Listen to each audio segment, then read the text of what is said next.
Well, this is a very easy exercise. We have to look at these names, Paula, Kit, Nicola, and Charlie in these activities.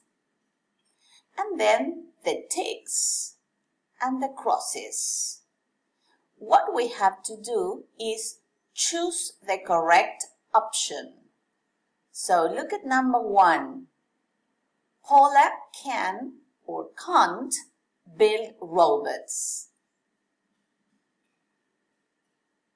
What is the correct answer?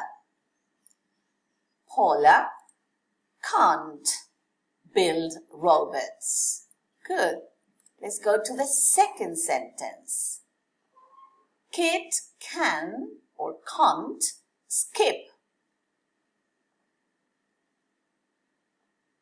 What is the correct answer? Kit can skip. Number 3. Nicola can or can't sew.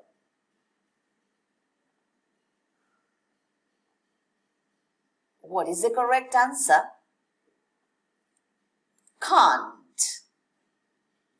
And the last sentence, Charlie can't play computer games.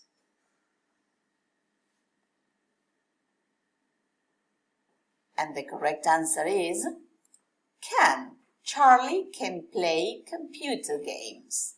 Good. Now, I'm going to put a picture of this, and please, in your copybooks, write 2 or 3 more sentences.